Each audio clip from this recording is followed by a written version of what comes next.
What's going on, guys? We got a live interview this evening with Bazooka Joe. He's fighting this weekend, May 28th, at the Entertainment and Sports Arena here in DC, the Mystics Arena. This guy's a hell of a fighter, very explosive, phenomenal. When you watch him, you don't want to blink because you're going to miss something. I'm about to bring him in, bring Bazooka Joe in right now, and get him on the live. What's up? What's going on, brother? How you doing? Good. Just got back in the house. Was delivering some tickets for next Saturday. Okay, I know that's right, man. How's that going for Going pretty good. Last few shows, I think I did a little bit more numbers, but still good. I got a good fan base. you? Yeah, for sure.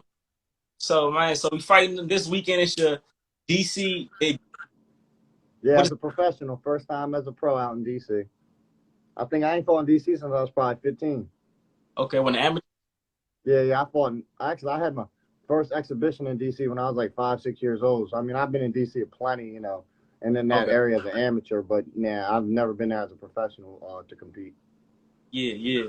I mean, I've seen you fight, but I don't really know you personally. So take time to followers don't. So you introduce yourself and give them away. Well, I'm Bazooka Joe VZ. I'm from Baltimore, Maryland. I like to represent my neighborhood of Brooklyn, since there's a few of us from out there. We used to, I started in the Brooklyn Boxing Club that was around from I think they opened in 96 to 08, somewhere around there. It was owned by Danny Kistner and Nick Kistner. And that's where I started from. So I'm originally in a Brooklyn Boxing Club. Then I was at Baltimore Boxing for about last 10 or 15 years. Jake Smith is who I did a lot of my amateur career with. He was like my amateur promoter in a way. Always following his cards. He always helped me, when we were going out of town for tournaments and all. He's a big part of my amateur career for sure. Mm-hmm. But I had 101 amateur fights. I finished with a record of 80-21. I won national silver gloves. I silvered and bronze there as well at nationals. I took silver in the Junior Olympics. I won ringside world tournament one year. And I mean, I fought some of the top dogs that are in the pro ranks now. I fought in the amateurs. Troy Isley. I grew up staying in the same hotel rooms as Gervonta Davis, Lorenzo Simpson back when we'd go out of town for tournaments. So I mean, I'm a Baltimore fighter. I've been with all the Baltimore dudes. I made my debut in 2016 after graduating high school at 18. Won my debut. Then I suffered some injuries that ended up taking 4 years out of my career. Just due to not finding the problem and getting back healthy. We finally got back healthy. Back 2021, we had 4 fights, got 4 victories, had one this year. So now we're back up to 6-0, and we're just gonna keep running with it. We're going to the top, man. I'm gonna be one of the best 140, 147 pounders in the game here in the next 2 or 3 years, and the whole world's gonna know my name in every language by the time I'm done in this sport. Hey, I heard that. When I'm done fighting, I'm not leaving. I'm going to be training fighters. I still do train fighters. My day-to-day job right now until the money picks up is personal training. So that's what I do over at my homie, Lightning Bug. He's a professional bantamweight, lightning quick fit out in Mount Vernon. I'm there every day. That's where I do most of my training. I train all my clients. So, man, I'm just a Baltimore boxer. That's what I do. All I do is breathe boxing, sleep boxing. I've been in the gym since I was in diapers, the Brooklyn Boxing Club. My father was kind of becoming an assistant coach at the time for Danny Kistner. So, I mean, the gym was my babysitter. So this is all I do, man. Right. What got you in? Was it your family or? Yeah, pretty much. I guess you would say my father. So my father was a longtime boxing enthusiast. When he was 12, 13, he would work out at, what's the gym? What's the PAL down there by PG? The rec center right there. What is it called? Now he's in the other room. I feel like I gotta ask him, but he started in the gym, when he was 12, 13. He was more an enthusiast, just working out. But he would spar with the pros, the amateurs, all that. He was in the military, had a few smokers, fought in a few tough man contests. So he had 10 amateur fights over the years, but it was more just the enthusiast. Him and his father, back in the 70s and 80s, boxing was on every night on TV. So just a big time boxing fan. And after he was done with his little boxing career, Danny was, kind of starting a gym, and him and Danny became really good friends. So he started to learn how to become a coach under Danny. And then I was really his first fighter. I had a pretty good amateur career, and now Mhm. my father's health deteriorated a little bit, so now Danny's my full-time head coach. Got you, got you.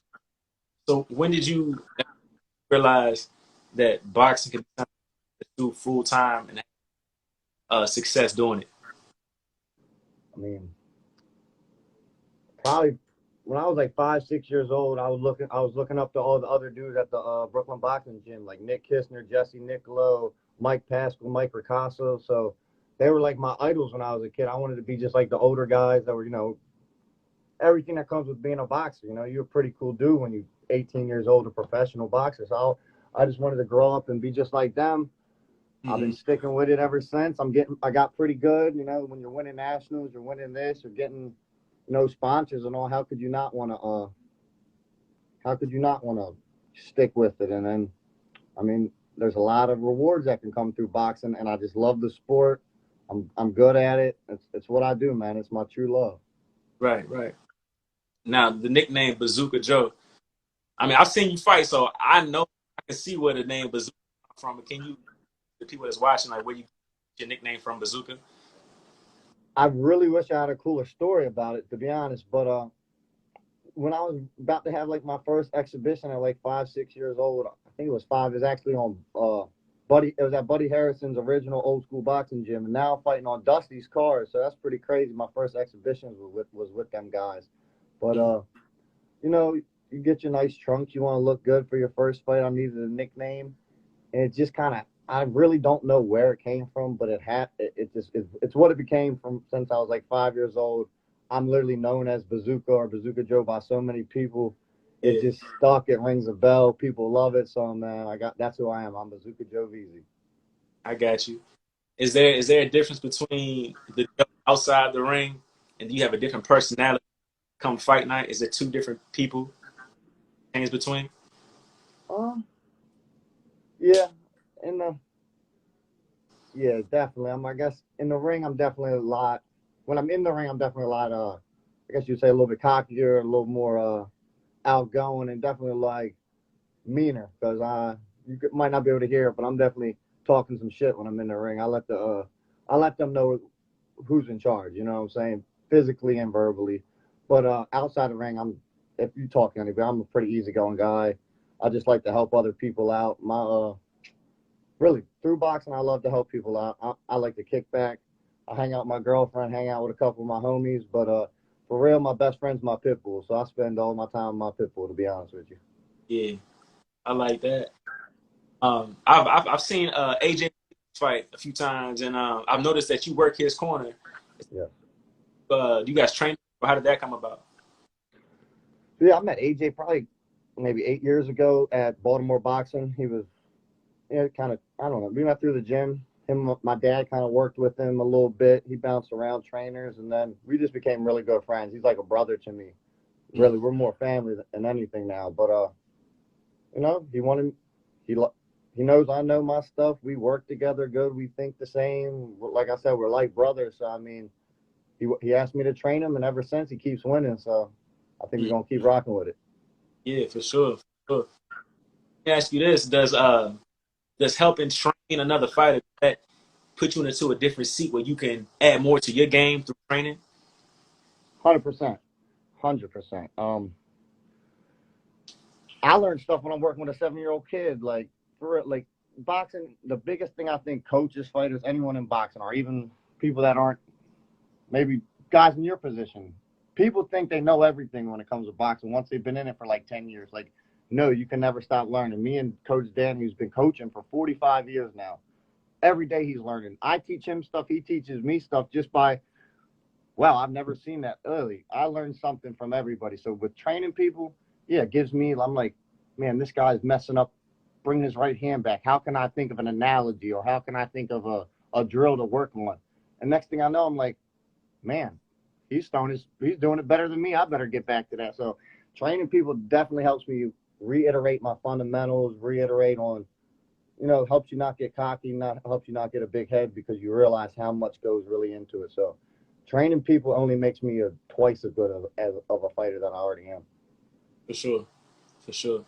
So you have a fight weekend. How's training camp been? Oh, it's beautiful. Like I said, I was coming off that 4-year layoff. I've only been back for about 18 months. So them last couple of fights, man, I'm still knocking the rust off, still getting back in shape. Mm-hmm. My first fight back, I was at like I weighed in like 156, but the dude I fought was like a super middleweight just because, you take what you can get. But Right. for realistically, I'm a 140-pound fighter. Like right now, I'm walking at like 150, not eating what I want, but eating as much as I want. So I'm definitely a 140-pound fighter. This one's at 147. But, my coaches didn't want me to come out and just drop a bunch of weight or, we wanted to be smart, take our time. But, yeah, next fight will definitely be just dropping the weight down more and more. By the time we're at 8 rounds, we'll be at 140, if not less. So we'll see where it goes. Right, right.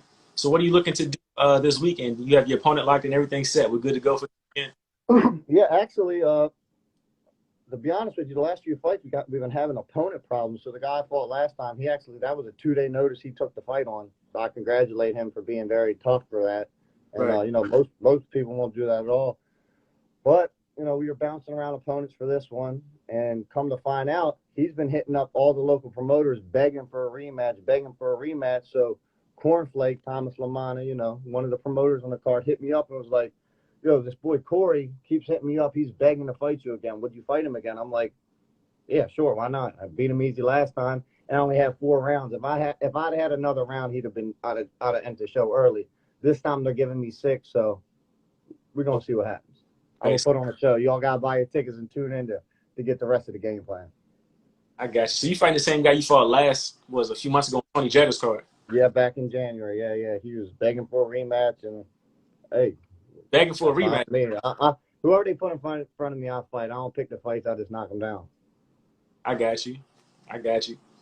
So looking at your career after this weekend, I know you said you want to work your way back down to 140. Are there any marquee names you looking at Xing off of your list in order to get to that world championship level? At the moment, not in particular. At least none that we wanna let out right now. We definitely have some guys in line, and we've actually made offers to some guys with some pretty darn good records locally. But at the time, I understand with 4 and 6 round fights, the money ain't super good, so they don't want to take an L for a few grand. So hopefully, when we get up to 8 and 10 rounders, a little more money's in play. Hopefully, they won't be so nervous and they'll step in the ring with me. But I got a few people that I want now for sure that are in the local area, and I'm hoping after this fight to maybe drop a line or two on that. But for the meantime, I'm just worried about beating the shit out of Corey Moore this Saturday. Oh, Gotcha. I'm sorry, not Corey Moore. That's my homie, Corey Champion. I'm gonna beat the shit out of Corey Champion this weekend. So stoppage, you got 6 rounds. You had one more round last fight, you would have got him out of there. So can we expect a stoppage from you this weekend? So I don't look for the stoppage, but if it comes, it comes. And you've seen what's been happening in my career so far, and not man, I ain't even really brought the no haymakers or bombs out yet. I like to be slick. I don't mess this face up. You know what I'm saying? I'm trying to look the same when I'm older. I want to be a model when I'm done or something. I want to be on TV. I want to be like more like a Sugar Ray Leonard. Like, you know what I'm saying? I don't need to get hit. Why get hit if you don't got to? Defense is just as important as offense. So if the knockout comes, it comes. But I do have a little something special that I plan to do in the ring for this fight with the whole fighting wise. I think if y'all come see it, you're gonna be surprised. So I hope everyone comes out and gets to see something a little special this time. Right. No Something doubt. a little bit of a different style than the last few. I'll put that out there. A little bit different. A little bit of a different style. Something people might not really know me for, remember me for, but been working on some things. Put it that way. For sure. For sure. Man, that sounds great. I mean, I've seen you fight, what, twice now? And like you said, your style in the ring, your demeanor is like you in control. You have that cockiness, that swag about you. And you're a boxer, but you also carry a lot of punch. Is the power that's always been natural? Or something that you worked on, developed? Uh, um, I've never considered myself a power puncher. If you ask me growing up, I'd tell you what's my weakest attribute. I would say strength. So I guess maybe it's just improve with the maturity. Getting some more man strength. I'm 23 now. Before when you're a kid, you don't really got it. But speed is my thing. So I let's look for the speed. Excuse me. Speed brings the power most of the time. So a win is a win is a win. That's all I look for, baby. Yes, sir. Yes, sir. Now, your relationship, I see Cornflake's watching. You have a good relationship with Cornflake, Dusty? So Cornflake, I've actually never met in person. We've talked a few times through text messages, setting up all the things for this fight, Okay. medical, whatever questions. He's been very helpful. Hope to meet, I'll meet him this Saturday. But no, I've never actually met Cornflake, so I'm just recently got in touch with him. But Dusty, I've known since before I can remember. I remember sparring with Dusty when he was like, 11 and I was like 6 or whatever. Mm-hmm. So when he wanted to be punching back at me, just let me throw punches at him. I remember one year when we was at X of the Year, I won my first nationals at the Silver Gloves. The only people at the DMV to win nationals that year was him, me, and Jordan White. We were the only ones to win national Silver Gloves. So I mean, we was teammates together at one point. So I've known Dusty my whole life. Okay, that's what's up. People out here talk about, man, they like Dusty like a local legend. He is a Boxing. legend. Do you have anything that you could share, like experiences fighting with Dusty or watching Dusty? Man, so I mean, the So dude's a tank, man. So I mean, how could you not have good things to say about the guy? But I would say I think I was about it's when he was maybe back when he was a welterweight. Put it that way. He was a welterweight. I was probably like 16, 17 before I turned pro. I would go and he would let me spar with him when he was getting ready for fights and all. And when I was realizing that I was, able to be in there with a guy that's 15-0 and, be able to do 4, 6 rounds with him and I'm landing shots and I'm getting my own, you know what I'm saying? Like being a 16-year-old hanging with a guy like that, that really proved to me that, man, I might be really able to do this thing as a professional. So just yeah, working in the ring with a person of that quality fighter definitely helped my confidence. But Dusty's another one of them dudes I looked up to. I mean, everyone, like you said, he's a legend. He's cool, good looking. He's nice with the words and everything, and he can fight his ass off. So I mean, Dusty's one of them guys I looked up to for sure growing up. yeah, awesome, awesome. Is there anybody in the game that casuals can say, okay, that's Bazooka Joe reminds me of?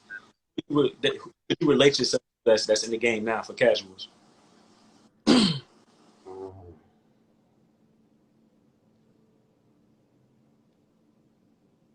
I don't know. I got like I guess you could consider me like a slick Kelly Pavlik in ways. Ooh, That okay, makes sense.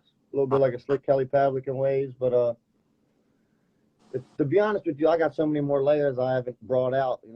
yeah, I got multiple styles. Whatever it takes to win, I'm gonna do. So I mean, it's a lot, man. I even got a Nick likes to say I kind of like a slick. He also Nick Kistner likes to say I'm like a slicker Freddie Roach in ways, or like a slick Greg Haugen. If you all remember them, there's a couple of guys, but yeah, man, I'm Bazooka Joe VZ. I learn things from everybody, but I'm my own fighter. I'm my own man. I'm Bazooka Joe VZ. Period. for sure, man, for sure. I'm not gonna hold you up long. I appreciate you hopping on here and sharing your time with me. Is there anything else you say to hype the fight? You to tune in, come buy tickets, watch you this weekend, May 28th. Look, get it. Come see me now before I'm out of town in Vegas and all that, and you're gonna have to buy plane tickets and hotels and all that. Come see me now while it's cheap. Put it that way. I'm gonna put on a show just like if it was a 12-round main event. You're gonna have a great time. There's a shoot. Have you seen the card? You seen all the good fighters that's on this card? Card is loaded. Bro, this card is stacked. So not even to come see me, come see all the great talent from DC, the DMV. My one of my sparring partners and homies, Dominique Crowder, he's ready to take over out of Baltimore. He's one of the guys out of Baltimore that's really about to pop on the national scene. So you better come see him now. I mean, Anthony Peterson, come on. If you don't know who Anthony Peterson is, you don't know boxing.